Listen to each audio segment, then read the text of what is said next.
Bueno, vamos a repasar primeramente la unidad 2, parte 1. Estuvimos hablando de los modelos de desarrollo clásicos, en donde estuvimos hablando de cascada, prototipado, espiral. Vamos a decir que un modelo de desarrollo es el esquema que organiza las fases de creación de software. No es lo mismo esto que una metodología. Ya sabemos que el modelo es una estructura general, ¿sí?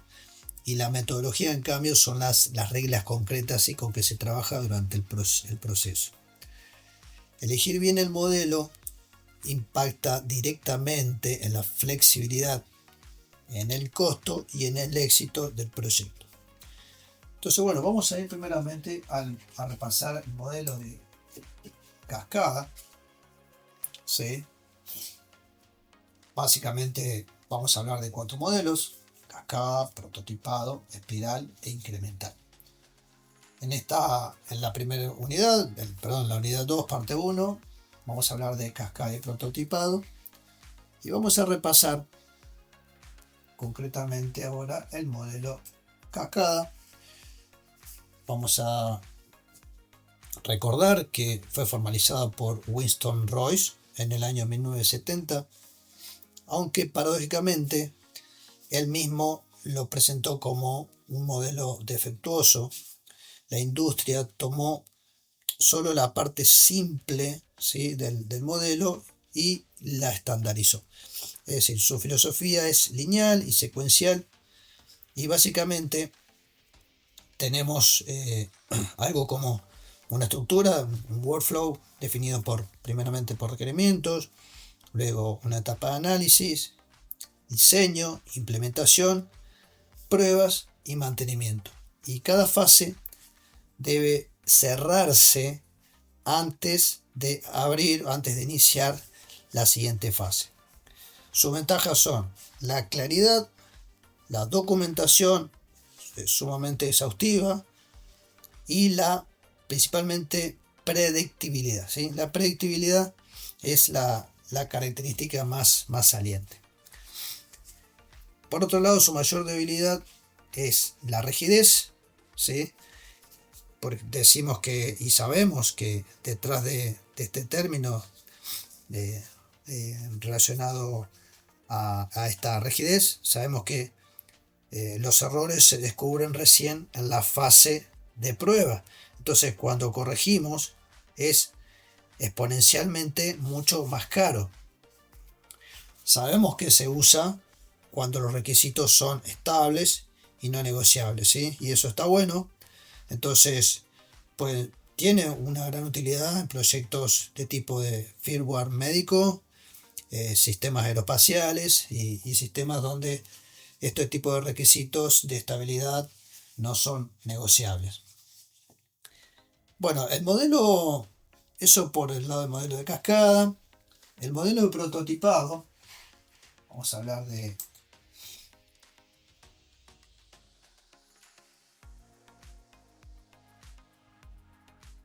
este tipo de modelo. Este modelo básicamente nació como una respuesta directa al modelo cascada, la problemática del modelo cascada, considerado en ese momento como una problemática, obviamente, porque bueno, el modelo cascada se intentaba aplicar a todo tipo de proyectos y bueno, se encontraron que obviamente no era así. Entonces surgió, les decía, como una respuesta directa a los problemas del modelo de cascada. Su premisa, es que los usuarios no saben lo que quieren hasta que lo ven. Entonces la filosofía era validar antes de construir, ¿sí?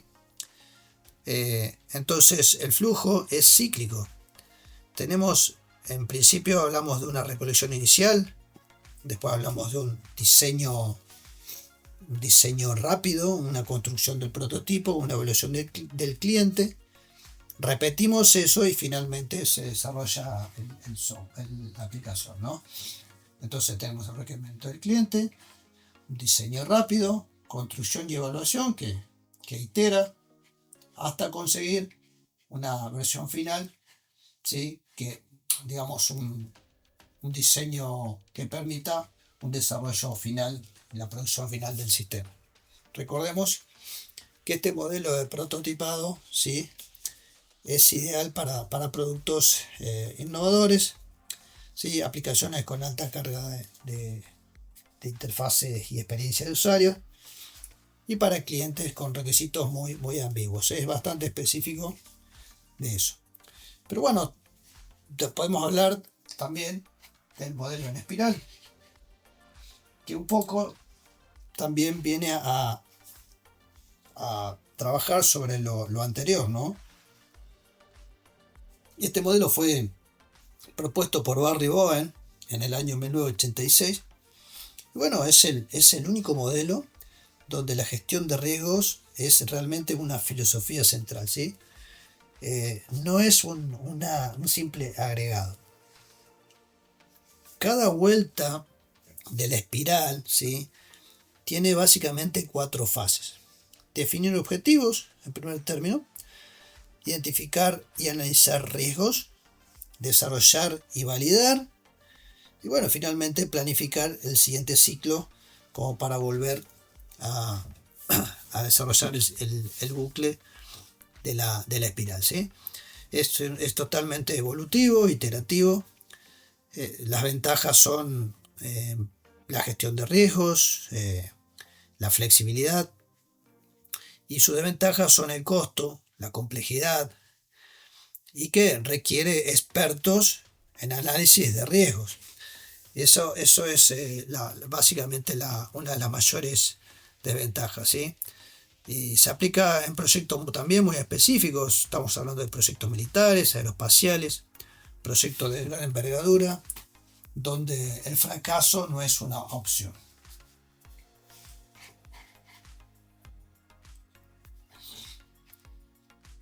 Bueno, en la parte 2 vamos a recordar que estuvimos viendo todo lo relacionado a modelos incrementales, y estuvimos hablando del desarrollo ágil, ¿sí? Bueno, vamos a decir que si los modelos clásicos son el qué no hacer, los modelos modernos, en cambio, son una respuesta bastante clara a esto, ¿sí? A qué no hacer. El hilo conductivo es muy simple en este caso. El incremental establece la base, ¿sí? Vamos a ver el modelo incremental, y los modelos ágiles la llevan a un siguiente nivel, ¿sí? Agregando filosofía, cultura, marcos de trabajo, ¿sí? Así que bueno, vamos a ver esos dos ámbitos de trabajo. Primeramente el modelo incremental, y luego vamos a hablar de modelos ágiles. Vamos a introducir la filosofía y ver los modelos ágiles. En el caso del modelo incremental, ¿sí? Vamos a decir que surgió en los años 80 como un punto medio entre la rigidez del modelo de cascada y las capacidades explorativas del modelo de prototipado. Su pregunta central es: ¿cómo entregamos valor real lo antes posible? El producto sabemos que se divide en módulos funcionales, complejos, y no en maquetas. Entonces cada incremento pasa por su propio ciclo de análisis, de diseño, implementación y pruebas. Se integra al anterior y se entrega, ¿sí? Entonces,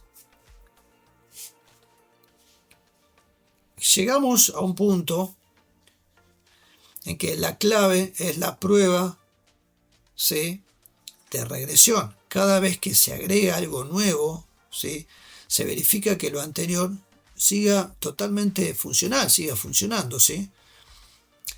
Este modelo, el modelo incremental, es realmente el precursor directo de los métodos ágiles, ¿sí? Su caso de uso, bueno, es bastante acotado. Básicamente lo usamos para MVP, modelos que queremos establecer con un formato inicial para iniciar un proyecto, modelos mínimos, digamos, proyectos grandes y complejos, y el reemplazo de sistemas legacy, ¿sí? Que se hace pieza por pieza. Un sistema legacy generalmente son sistemas grandes, sistemas ultra probados que funcionan pero son viejos y quieren ser reemplazados, ¿sí? Entonces, bueno, son sistemas que están funcionando, ya están montados, están en funcionamiento, y el reemplazo es pieza por pieza. Bueno, vamos a hablar del manifiesto ágil. ¿Y qué es el manifiesto ágil y qué fue lo que permitió? ¿Sí? En el año 2001, tras la crisis del software, hubo varios empresarios de la industria del software que vieron la obligación de reunirse y llegar a algunas conclusiones para solucionar la problemática del momento, ¿sí? Básicamente fueron 17 referentes de la industria. El resultado fue un manifiesto, un escrito, ¿sí? Llamado Manifiesto Ágil, que básicamente manejaba 4 valores y 12 principios. Pero lo que es de destacar son esos 4 valores que básicamente trabajan sobre qué tiene prioridad sobre qué cosa, ¿sí? Con el fin de poner simplemente un acento y no coartar ciertas funciones, ¿sí? Entonces, por ejemplo, los 4 valores están referidos, por ejemplo, a individuos e interacciones, sobre procesos y herramientas. Ya voy a explicar que esos individuos e interacciones vendrían a ser la parte izquierda y los procesos y herramientas la parte derecha, y que el manifiesto intenta poner cierto acento o importancia sobre la parte izquierda, ¿sí? Indicando que, por ejemplo, que los individuos y las interacciones son vitales, o son más importantes que los procesos y las herramientas. Podemos tener una gran herramienta, ¿sí? Y un mal equipo, y el proceso de desarrollo puede fracasar, ¿sí? A eso está referido. Bueno, y en esos mismos términos, de parte izquierda y parte derecha, siempre poniendo el acento sobre la parte izquierda, hay otros tres valores, como por ejemplo el software funcionando, ¿sí? ¿Sí? Recibe un mayor acento sobre la documentación exhaustiva. La colaboración con el cliente sobre la negociación de contrato. La respuesta al cambio sobre seguir un plan. Entonces, repito, algo muy, muy importante es el primero de estos 4 valores, ¿sí? El manifiesto lo que dice es que no limita lo de la derecha, ¿sí? Simplemente valora más lo de la izquierda. Bueno, pero este manifiesto no nos está dando en sí, fue la base de lo que realmente a nosotros, nos termina interesando, que son los modelos, ¿sí? Que van a utilizar esa filosofía, ¿sí? Entonces, hemos hablado de los modelos cascada, hemos hablado de modelos incrementales, espiral, etc. Ahora hablemos de modelos modernos que se basan en esta filosofía ágil, ¿sí? Y bueno, podemos hablar, por ejemplo, de Scrum y XP, ¿sí? Y decimos entonces que el manifiesto, repetimos, no es una filosofía. El manifiesto es una filosofía, pero no es un método. Los métodos Scrum y XP sí son métodos que aplican este tipo de filosofía. Para Para aplicarla, entonces decimos que existen estos marcos concretos como Scrum, que vamos a decir que es el más popular, y que gestiona la complejidad con elementos como sprints de 1 a 4 semanas, elementos como los roles, ¿sí? Como lo son un Product Owner, un Scrum Master, el equipo, eventos, como lo es el evento Daily y el evento Sprint Review. Así que bueno, ese es como para hacer una introducción, un repaso, ¿sí?, de lo que sería Scrum. Con respecto a la metodología Stream Programming o XP, podemos decir que, bueno, un poco complementa a Scrum desde la parte técnica, ¿sí? Porque su foco es la excelencia en el código, digamos, ¿sí? Su foco está puesto en el desarrollo, o sea, en el trabajo de taller, ¿sí? Cuando hablamos de esto podemos decir que, bueno, que sus prácticas son claves, y que, bueno, estamos hablando meramente de programación, ¿sí? Y esta programación básicamente, lo que más a lo que mejor se llegó como conclusión, y se determinó que la clave son la programación en pareja, ¿sí? Y también la integración continua. Esto a modo de repaso de algo que ya estuvimos, lo tienen ustedes escrito. Y bueno, podemos decir en conclusión que un equipo puede usar Scrum para gestionar, ¿sí? Pero puede utilizar XP, Stream Programming, para programar, ¿sí?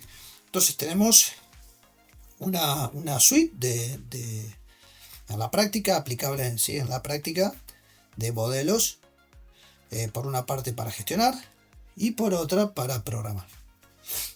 Bueno, ese es un caso muy interesante de adaptabilidad de los modelos a diferentes entornos de trabajo, ¿sí? Por un lado la gestión y por el otro lado la programación.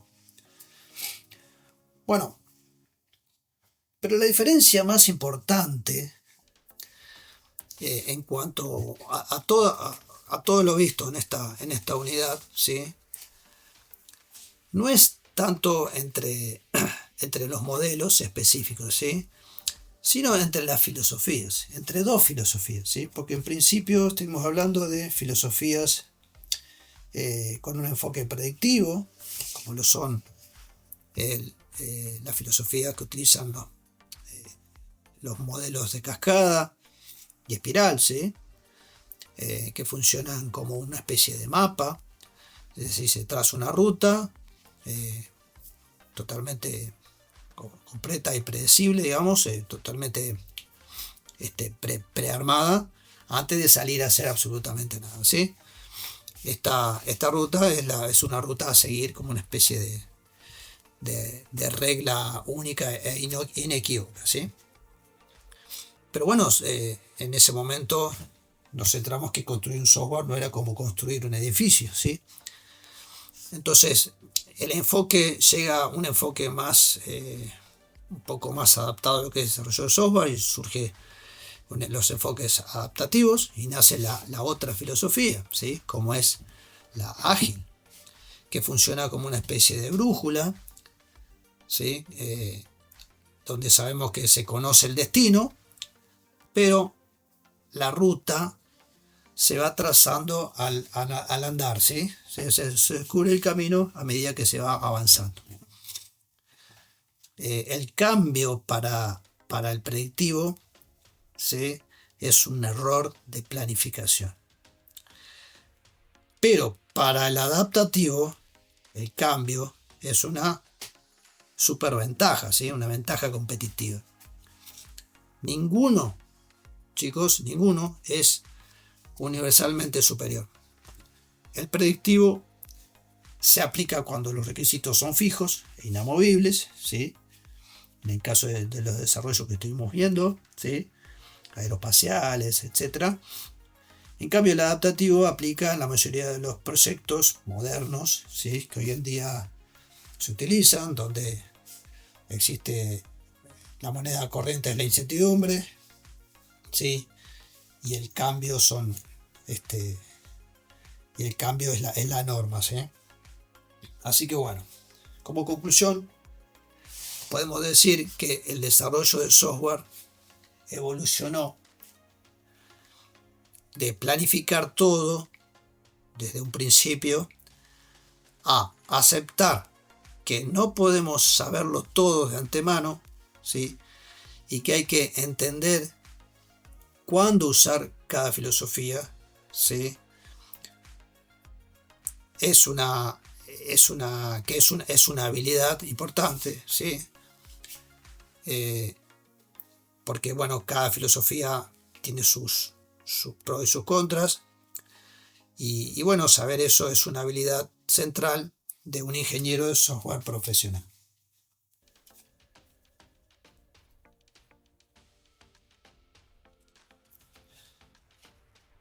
Bueno, en la unidad 3 vimos lo relacionado a la gestión de proyectos de software. Lo primero que dijimos y podemos recordar es que con esta frase, los planes no valen nada, pero planear es esencial, es que la gestión de proyectos no es llenar solamente formularios ni hacer cronogramas, lindos cronogramas, ¿sí? Sino que es comunicar visión, alinear equipos y principalmente tomar decisiones informadas. Y para eso nos vamos a valer de algunas herramientas.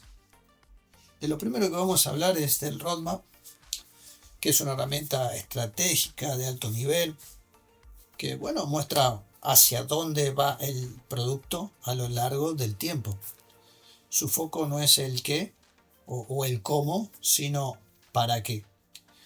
Puede ser una herramienta de largo plazo, puede ser más de un año para visualizar hitos estratégicos, o de corto plazo, entre 3 y 6 meses, para guiar la ejecución táctica. Puede orientarse a funcionalidades, listando qué se construirá, lo cual es más rígido, ¿no?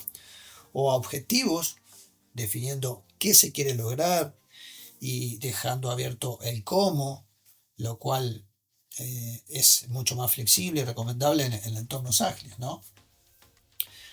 Un roadmap no tiene fechas exactas, ¿sí? No es un checklist de tareas y principalmente no es un diagrama de Gantt, ¿sí? Vamos a hacer esa diferenciación y lo vamos a dejar muy claro, eh, para que no tener estos típicos inconvenientes donde confundimos estas dos herramientas que tienen, si bien se complementan, son diametralmente opuestas en cuanto a sus objetivos.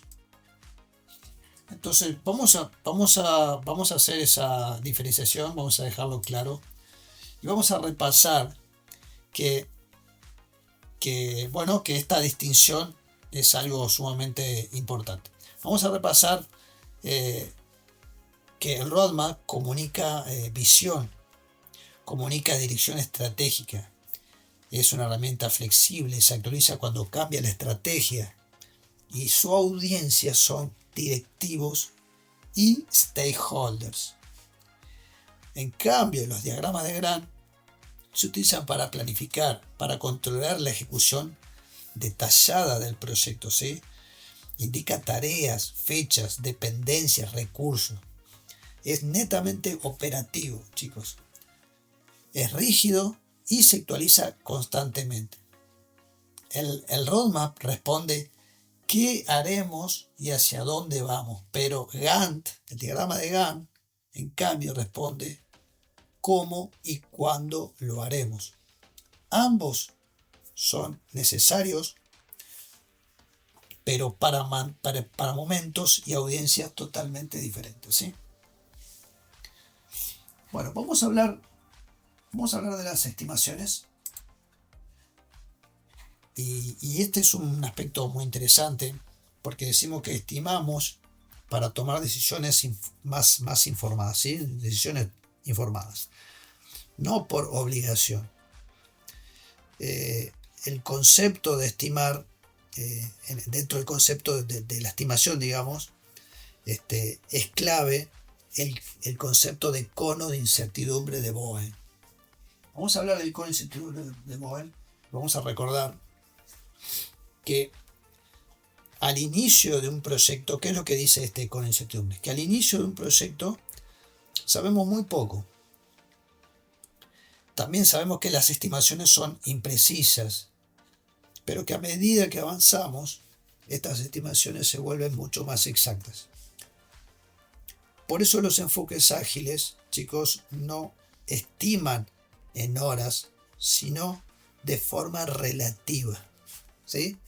Y para eso existen algunas técnicas, que bueno, ya las voy a nombrar, pero de la manera en que estimas es comparando tareas entre sí. Las herramientas más salientes son las Story Points, con escala de Fibonacci,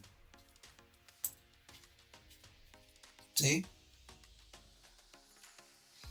El Planning Poker, donde el equipo vota simultáneamente para evitar anclas, ¿sí? Y los T-Shirt Size para etapas tempranas. Bueno, hay un tema muy interesante aquí, que es a recordar, que es el tema de los entregables y el famoso definition of done, ¿sí? Bueno, en la filosofía ágil, el entregable central, ¿sí?, es el incremento. Es el software funcionando, no promesas ni documentos. El proceso no se mide, chicos, por tareas completadas, sino por funcionalidades entregadas, y totalmente probadas. Entonces, para eso existe definition of done, que es un acuerdo explícito y compartido entre qué significa terminado, ¿sí?, exactamente.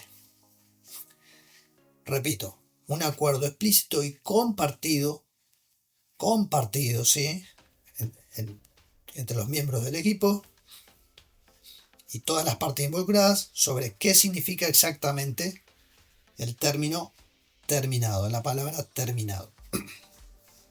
Sin esta definición aparecen conflictos muy salientes, muy clásicos, como por ejemplo el desarrollador cree que terminó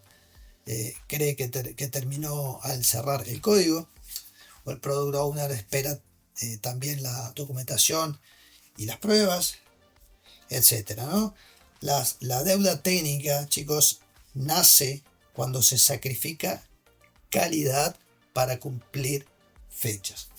Y sabemos lo que es la deuda técnica, ¿sí? Es todo aquello que nosotros hacemos mal ahora y que después tenemos que salir a corregir, porque ocurrió, porque nos pasa factura, porque en algún momento en el futuro hay que hacer las cosas realmente bien, hay que tapar los huecos que hemos dejado en el pasado por querer hacer todo rápido, ¿no? Bueno, entonces decimos que la deuda técnica nace cuando se sacrifica calidad para cumplir con fechas, con tiempos, ¿sí?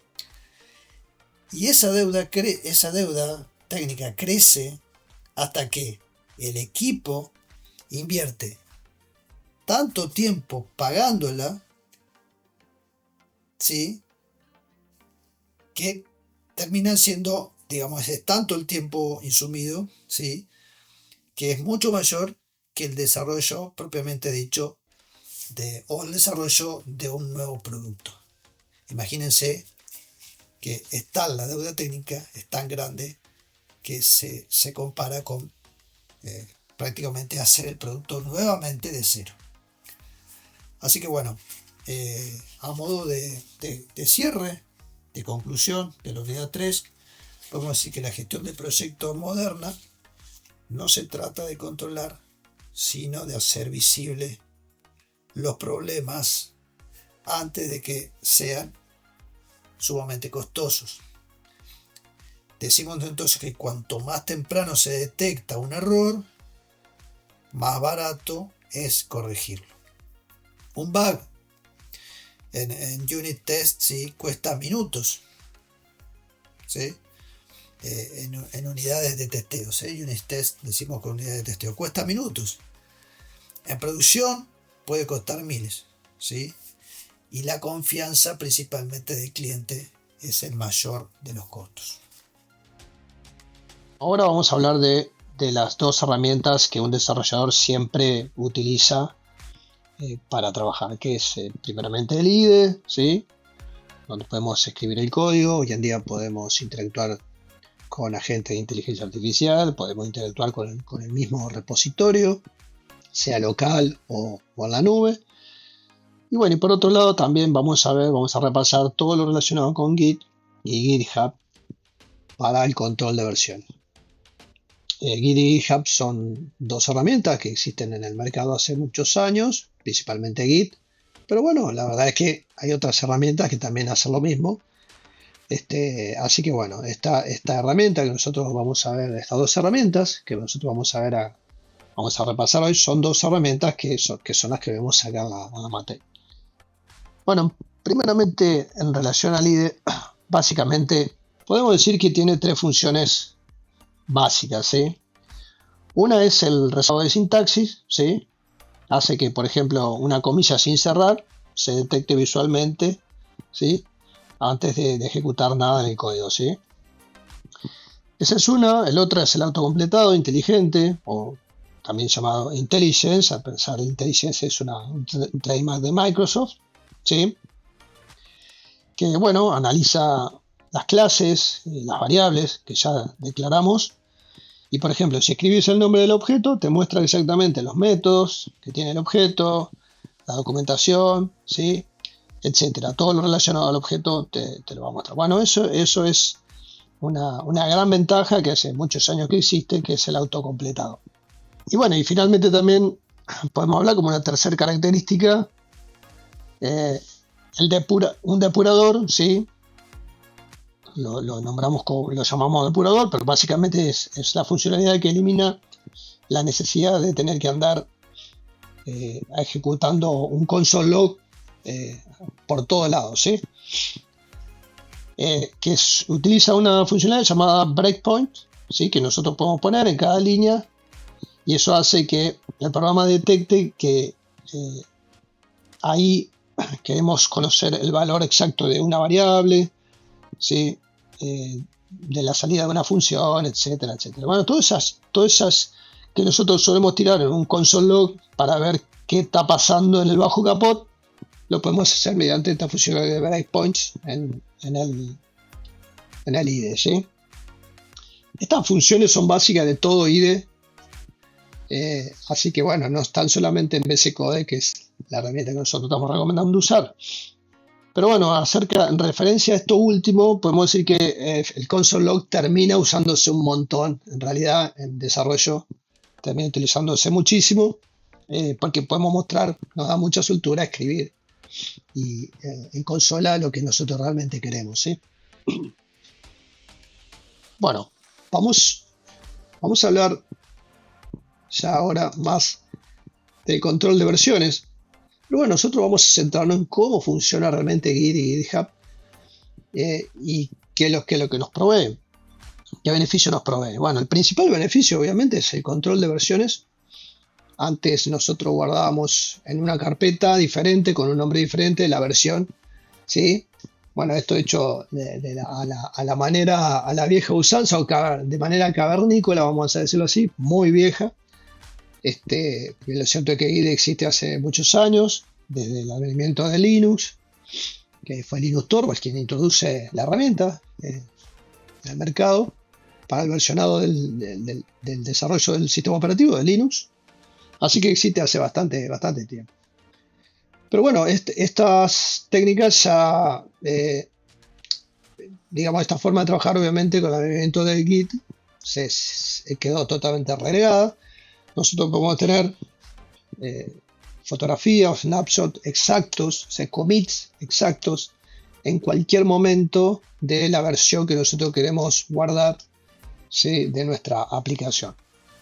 Entonces, todo lo relacionado a Git en cuanto al control de versionado, podemos decir que Git organiza el trabajo básicamente en tres áreas, ¿sí?, concretas. Por un lado, el directorio de trabajo, que vendría a ser tu carpeta, ¿sí?, donde editas tu código de manera totalmente libre. Después tenemos el staging area. Obviamente, en el staging area nosotros podemos seleccionar lo que nosotros queremos que se siga, ¿sí?, qué cambios queremos específicos que van a ir al próximo commit, ¿sí? Esto nos da una soltura bastante importante en cuanto a decir, bueno, qué quiero agregar al commit y qué no. A veces estamos desarrollando una funcionalidad que está por la mitad y bueno, no queremos meterla en el snapshot siguiente, en el commit siguiente, y la podemos dejar relegada hasta tanto eso determina. Eso se hace a través de git add, ¿sí?, el comando git add. Si modificaste 5 archivos, pero solo 3 son parte del área esta, entonces si cometeas, se van a cometear solo esos 3 archivos.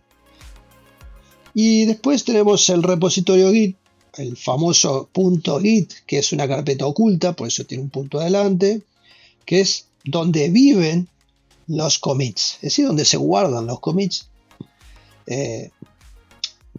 digamos, a través de algo que nosotros conocemos como un instantáneo, un snapshot del proyecto.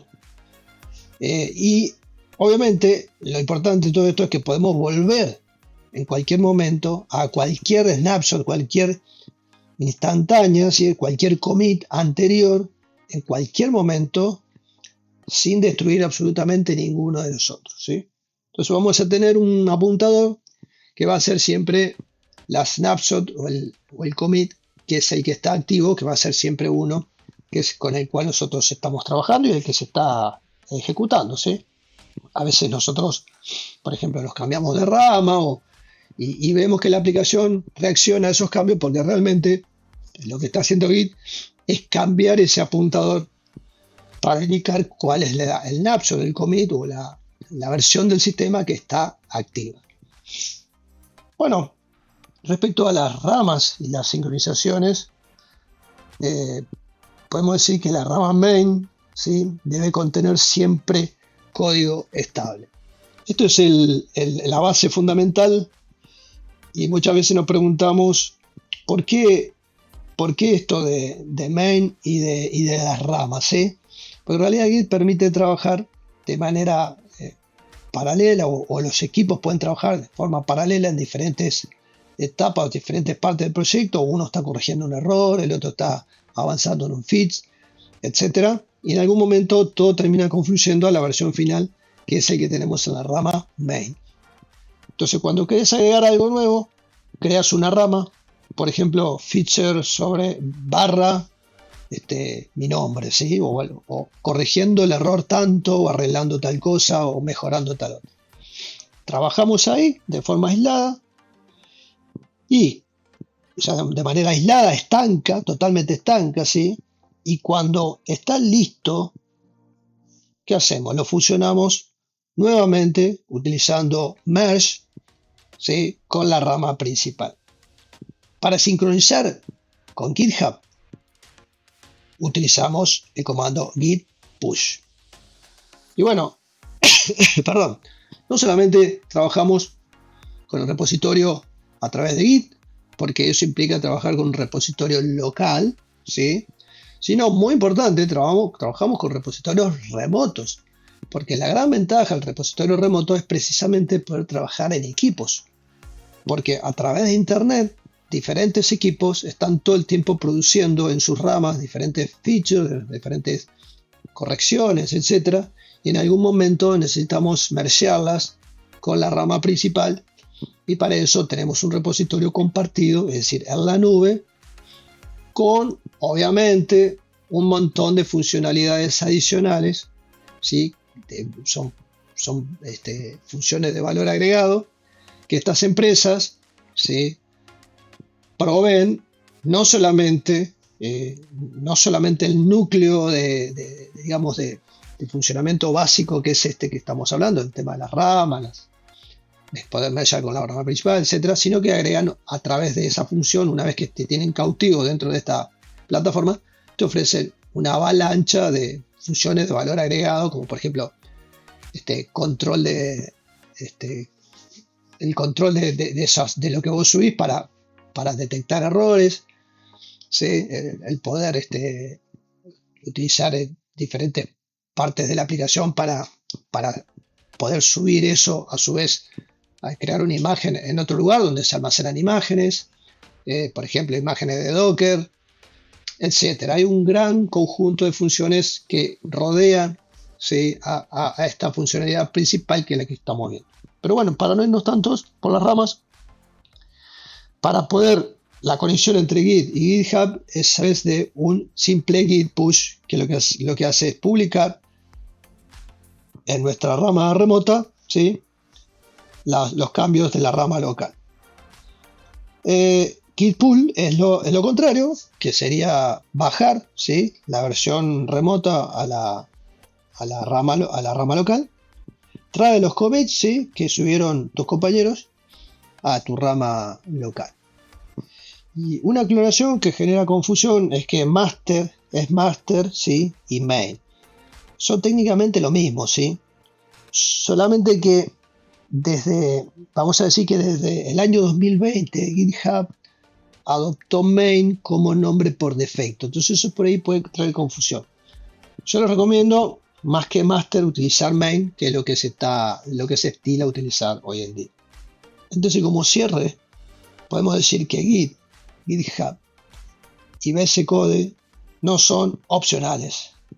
No son opcionales en el mercado laboral. Perdón, dentro del ámbito de lo que la materia enseña. Por supuesto que me estoy refiriendo a herramientas como Git, GitHub y VS Code, ¿sí? No son opcionales en el mercado laboral, sino que son el piso mínimo de cualquier equipo de desarrollo hoy en día.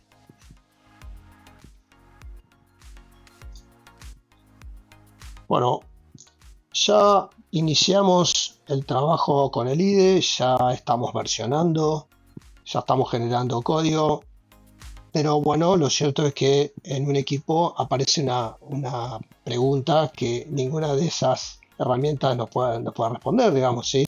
¿Quién hace qué cosa? ¿En qué orden? ¿Cuál es el estado real del proyecto en este mismo instante? Bueno, todas esas cuestiones relacionadas al flujo de trabajo lo vamos a tener que ordenar y bueno, la idea es que sin un sistema visible, sin un sistema que me permita gestionar todo el proceso, se torna un poquito caótico, ¿sí? Entonces, generalmente los sistemas nos permiten que, por ejemplo, evitar problemas como que dos personas empiezan a realizar la misma tarea, ¿sí?, sin saberlo. Por ejemplo, problemas como que un pedido del cliente se pierde en un correo electrónico, o que el equipo trabaja en funcionalidades que no son prioritarias, son funcionalidades secundarias, mientras que las más críticas están en espera, digamos. Bueno, todo ese tipo de inconvenientes se encuentran una solución en el tipo de sistemas, ¿sí?, que básicamente manejan tres pilares, ¿sí?, que son la visibilidad total del trabajo, un responsable claro por tarea y principalmente un flujo bien definido de etapas, ¿sí? Bueno, Kanban les voy a comentar que, y ya sabemos, vamos a repasar esto, ¿sí? Kanban fue una solución en la cual se basan los sistemas modernos. Kanban existe hace bastante tiempo, nace en la empresa Toyota, significa tarjeta visual, y un poco viene a darnos el sustento, la base fundamental, digamos, para los sistemas que se utilizan en la actualidad para gestionar el proceso de desarrollo. Entonces, este sistema de tarjeta básicamente eran tarjetas que se movían entre columnas de izquierda a derecha. nosotros no vamos a manejar esos, ¿no? Repasando un poco lo que hemos estado viendo, no manejamos, ¿sí? El sistema original, obviamente, con las columnas para una cadena de producción vehicular, por supuesto. Nosotros necesitamos organizar, utilizar, nos basamos en este sistema y vamos a tener nuestras propias columnas, ¿sí? Básicamente, nosotros habíamos planteado columnas muy sencillas, digamos, como por ejemplo una columna por hacer, una columna en progreso y una columna hecha, ¿sí? Por supuesto que podemos tener algún agregado, por ejemplo, podemos tener a la izquierda una columna más, ¿sí? Como por ejemplo una especie de backlog de ideas, ¿sí? Bien, donde podemos llegar a tener algún reservorio de ideas. Y luego, en las primeras columnas ya el inicio, digamos, del proceso de desarrollo de cada una de las funcionalidades del sistema, ¿sí? ¿Podemos agregar más columnas? Sí, por supuesto, podemos agregar más columnas. Después lo vamos a ver. Lo voy a recordar qué puede llegar a ser. Pero bueno, básicamente esto es el sistema que utiliza el sistema Kanban, ¿sí? Nosotros vamos a ver en particular un sistema comercial. En la materia hablamos de un sistema llamado Trello. Y es un sistema que tiene su forma de trabajo, por supuesto, pero no es el único sistema que puede implementar Kanban. En principio Trello implementa Kanban de forma bastante intuitiva, por supuesto, al igual que la mayoría, pero es un sistema bastante simple para proyectos medianos con equipos que están trabajando con metodologías ágiles, ¿sí? Pero lo cierto es que para cuando el sistema empieza a crecer y empieza a ser un poquito más complejo, con Trello nos quedamos cortos, ¿sí? Bueno, en ese caso ya podemos implementar otro tipo de sistema un poquito más complejo, como por ejemplo Jira, que es una opción corporativa diseñada diseñada para Scrum, ¿sí? Y tiene una iteración directa. Lo bueno de esto es que tiene una iteración directa con GitHub, ¿sí? Un commit puede mover automáticamente una tarjeta, ¿sí? De una columna a otra, por ejemplo, de en progreso a en revisión, por ejemplo, ¿sí? Sin ningún tipo de intervención manual. Eso está muy bueno, interesante, este tipo de automatizaciones a través de GitHub están muy interesantes. La diferencia entonces no es de concepto, ¿sí? Sino de escala y de profundidad, ¿sí? Bueno, si vamos un poquito a hablar de la anatomía de una tarjeta, podemos hablar de algunas cuestiones. Recordemos que una tarjeta bien construida es la fuente de verdad de una tarea, ¿sí? Tiene 5 componentes que se trabajaron en el práctico, ¿sí? Título orientado a la acción, por ejemplo, diseñar un mockup de página de inicio, en lugar de solo diseño, ¿sí? Descripción con los criterios de aceptación, ¿sí? Es algo interesante también, que esté, digamos, bien colocados los criterios, ¿sí? Que defina exactamente qué tiene que cumplir para considerarse terminada, ¿sí? Eso es muy importante, ya estuvimos hablando de esto. Etiquetas de colores, ¿sí? Para categorizar por tipo o prioridad. Estuvimos hablando también del tema de los colores. Es un tema muy interesante y útil para, bueno, para priorizar tareas, ¿sí? En realidad esta categorización por tipo sí, es muy interesante en ese sentido. Entonces, por ejemplo, puede tener urgente, de desarrollo, diseño, checklist, etcétera, etcétera. Bueno,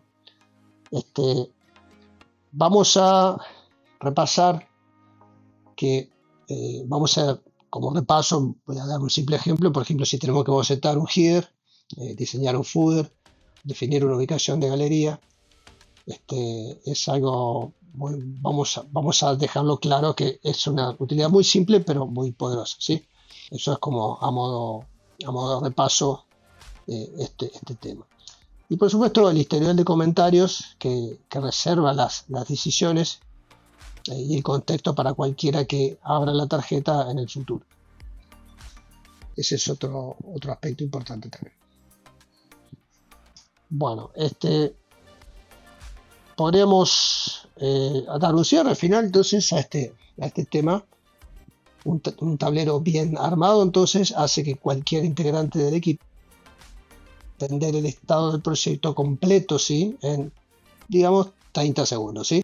Sin reuniones, ni cadenas de mensajes, ni absolutamente nada más que 30 segundos. Bueno, eso como todo el repaso hasta acá de todos los temas que hemos visto. Así que bueno, ya tenemos un repaso para poder integrar todos los temas y poder ir al examen un poquito mejores.